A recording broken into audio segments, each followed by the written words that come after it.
Thank you so much for having us today. It's my pleasure to be here. We actually got one guy remotely, that's Moritz. Hi, Moritz. Good morning. So during this panel, we found out a bit the growth for purpose approach, and it's my pleasure to introduce you to 3 ventures. I'm actually a bit biased because every single one belongs to our portfolio, so obviously I'm a big fan of them. Please welcome Robert from Klim, Mazen from Mushlabs, and remotely in Berlin, Moritz from Mitte. Any single one is, in my opinion, a perfect example for growth for purpose approaches. We backed more than 50 ventures so far with our dedicated fund investing into food, health, and sustainability topics. And these single ones, these ventures have been backed from very day one, I guess. Moritz, water is for sure our most important resource, but it comes at the cost of plastic pollution, contamination, and is not equally accessible for everyone on planet Earth at the same time. Financial Times even once said that bottled water is the new tobacco. How do you feel about this statement, and how are you, Moritz, solving this dilemma with Mitte? Yeah, thanks, Patrick. Also very excited to be here. And yeah, how we are solving this, or how we see this, is it's actually quite peculiar how the world, or how we, or the market has chosen to basically solve the problem of hydration in creating bottled water. It's really a strange idea, quite of the 20th century, of combining plastic and hydration in one place, and then shipping it throughout the world. And it has generated a market of 250 billion a year. With 500 billion bottles sold every year, so 100 bottles around per capita, which is pretty crazy. Both in terms of CO2 impact and also plastics impact that we are seeing also coming back to us in a way of microplastics, for example. So I think the dilemma is quite obvious. The solution that we have created over the last 5 years is that we recreate the process of how nature creates water. So how nature creates water is that water goes through different layers of soil and geology and minerals. Takes about up to 100 years, when then water comes out again as clean and mineralized, and is then bottled and sold throughout the world. That's how nature creates water. We have chosen to bottle it and ship it around. And what we have done in, I think, a beautiful home device is basically recreate that process. So water gets purified, gets cleaned, and then we add minerals, natural minerals like you would find in nature. And you can basically bottle your own water in your home. The claim that we use is bottled at your source. And we've been, went live about a month ago. So it's quite an exciting time for us. So the good thing is actually, Moritz, thank you so much. The machine you see in the back here, you can purchase it online. I would really recommend you to have a look on Mitte's website. Thank you so much. Mazen, everyone talks about the reduction of meat consumption, and we just yesterday had this very amazingly tasting plant-based all-vegan dinner. We need to double the amount of proteins produced by 2040 in order to cope with increasing demand on one side, but also with the growth in population. You think that fermentation together with mushrooms, or rather their roots, the mycelium, are the solution to that? Can you please emphasize on that one? How's that? Sure, I'm very happy to be here today.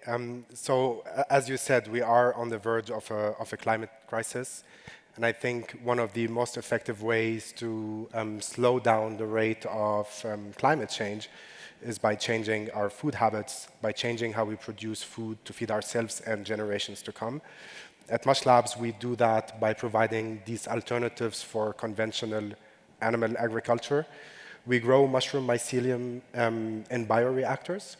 This is a process that takes literally a number of days. So compared to mushrooms themselves, this is 10 times faster. Compared to animals or cows, a cow would take usually 3 to 5 years to grow. Our process takes around 4 days. With that, we are able to create ingredients that are full in nutrition, that have an amazing taste, that are very healthy in a matter of days. Through biotech, our solution could be implemented all over the world. So being able to grow these cells in bioreactors allows us to use less land, use less water, have it as a controlled environment that can grow literally every day of the year. And by that, being able to grow it in different parts of the world.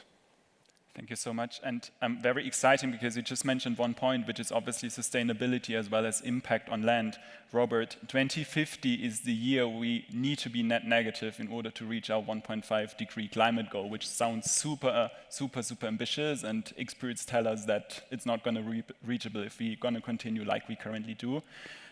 We need to save more than 13 billion tons of CO2 emissions per year in order to reach that target.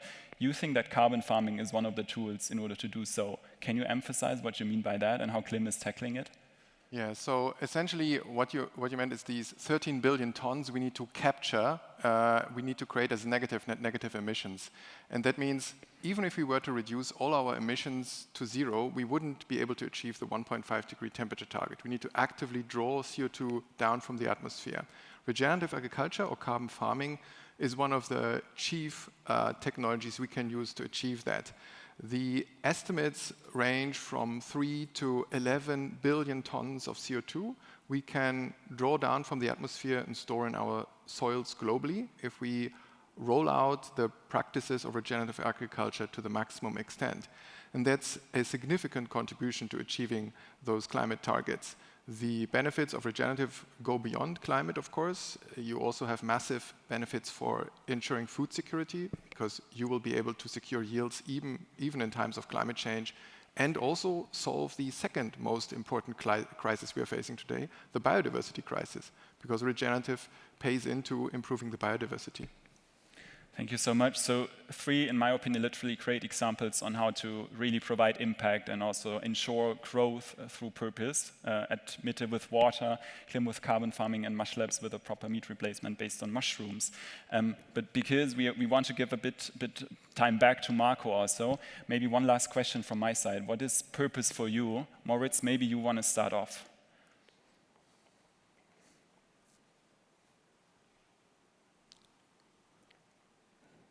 Guess you're currently muted. Wait a second.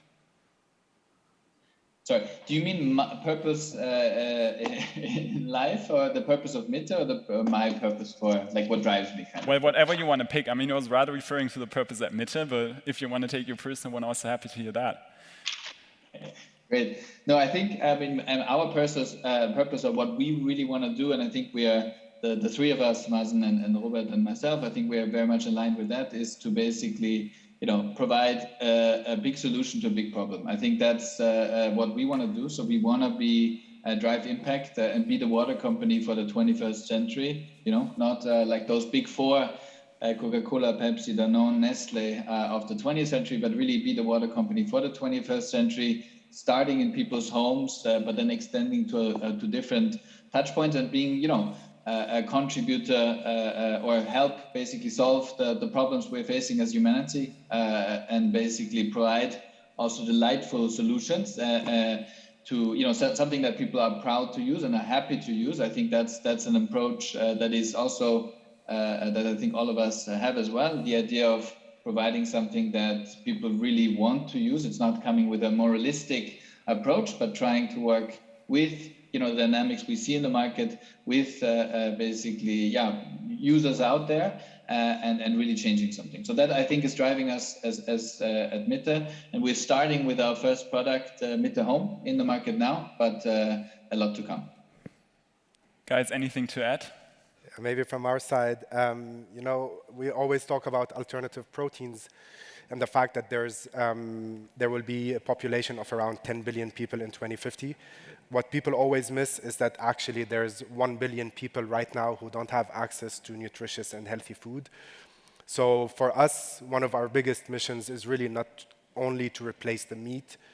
It's about creating a more sustainable, a healthier, a more circular, but also more equitable food system.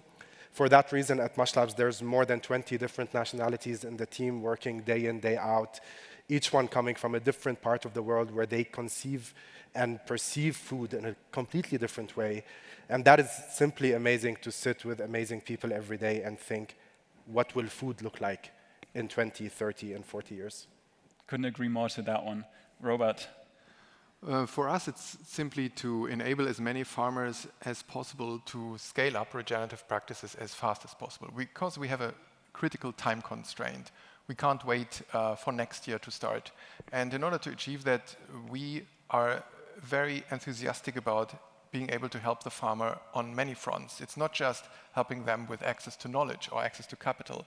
It's also with helping farmers to position themselves in society as part of the solution to climate change.